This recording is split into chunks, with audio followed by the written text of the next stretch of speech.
আসসালামু আলাইকুম। কালকে ভিডিওতে বলেছিলাম যে আজ ফাইনাল। সেই ফাইনাল খেলা হয়েছে। বাংলাদেশের প্রতিটা মানুষকে বিজয়ের শুভেচ্ছা। আমি ছোট্ট করে কিছু কথা বলার জন্য আপনাদের সাথে এখন লাইভে আছি। সারা দেশের মানুষ বিজয়ের আমেজে আছেন, অতএব বিজয় পালন করেন। বাংলাদেশের কোনো মিষ্টির দোকানে যেন একটা মিষ্টি যেন অবশিষ্ট না থাকে।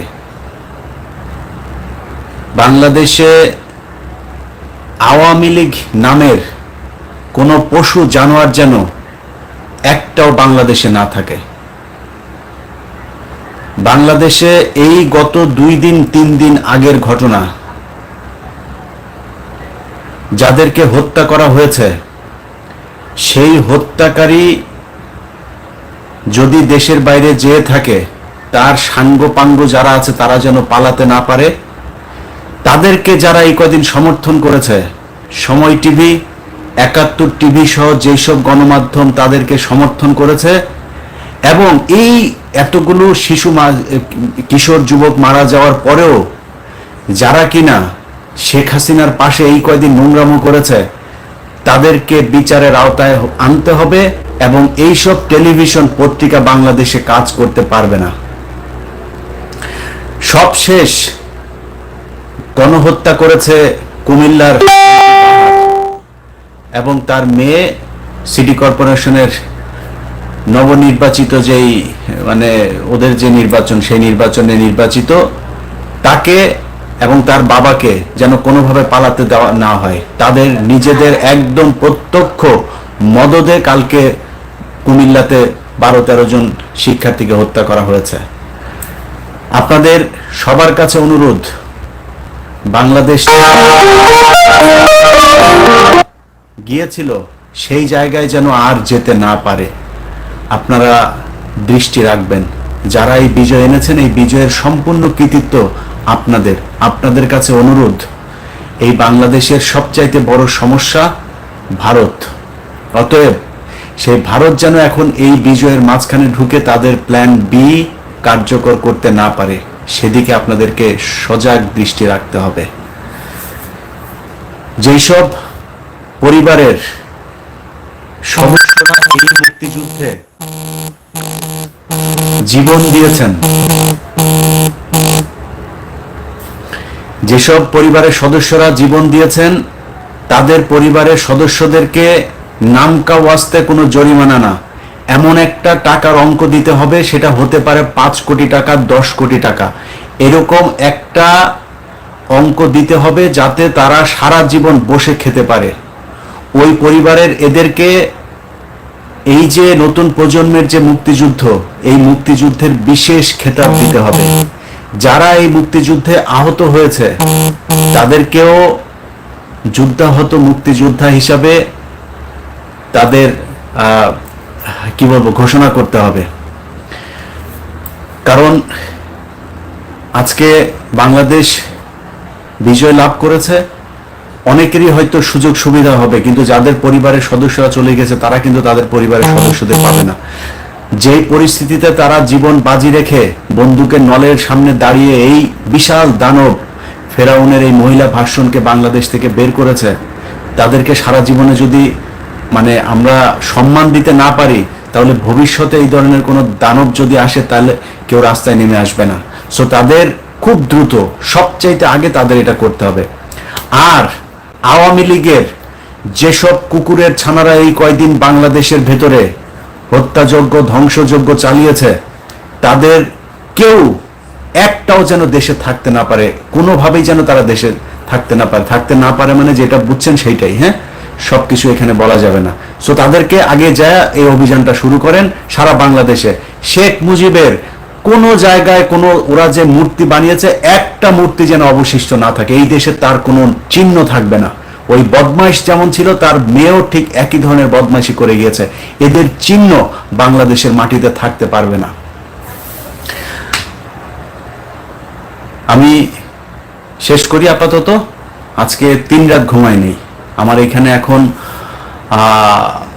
6টা বাজে, আমি সারা রাত ঘুমাইনি।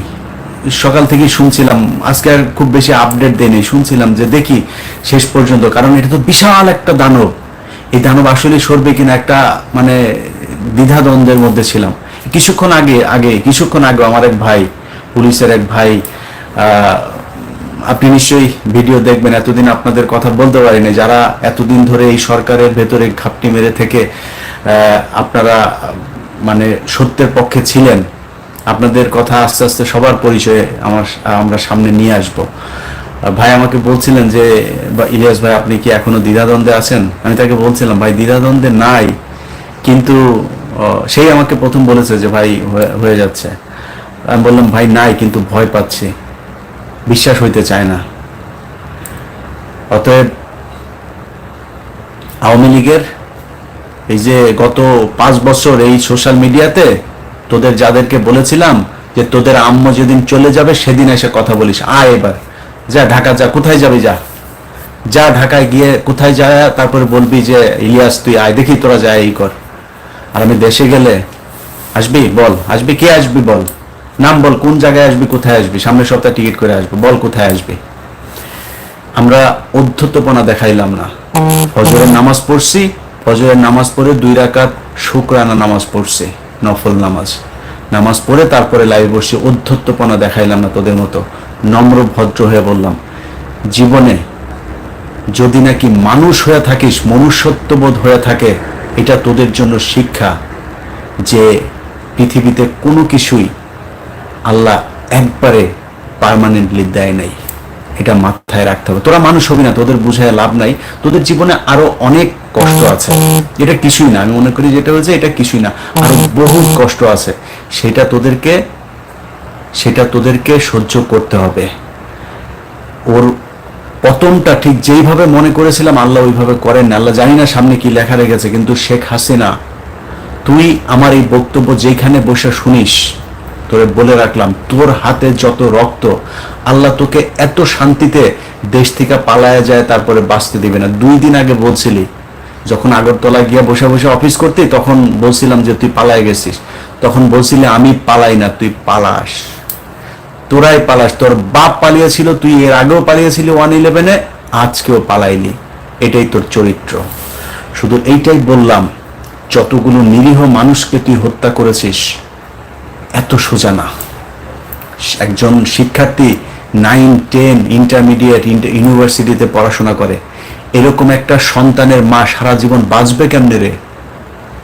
কিভাবে বাঁচবে? এই সন্তান রেখে কোনো বাবা মা সম্ভব সহ্য করা? তুই তাদেরকে বুক খালি করেছিস, আল্লাহ এত সহজে তোরে ছাড়া দিবে না, ইনশাল্লাহ বিচার হবে, খুব করুণ পরিণতি হবে তোদের। যাই হোক, যারা বিজয় উল্লাস করছেন আপনাদের কাছে আবারও অনুরোধ করছি, সময় টিভি, 71 টিভি, ওরা বল পাল্টে এখন আপনাদের পক্ষে আসবে, একটাও যেন বল পাল্টাইতে না পারে, রাস্তাঘাটে একটারও ভিড়তে দিবেন না, কোনো যেই নিউজই করুক, তাড়াতাড়ি ভুলে গেলে কিন্তু আবার কিন্তু এই শেখ হাসিনার মতো একটা আসবে, ভুলা যাবে না, মনে রাখতে হবে। আর আওয়ামী লীগের যারে যেখানে পাবেন যারে, ওরে ওইখানে ওই শেখ হাসিনা যেরকম বুঝাইতো অমনে বুঝাইতে হবে, ওদের সাথে এত মানবিক হয়ে লাভ নাই।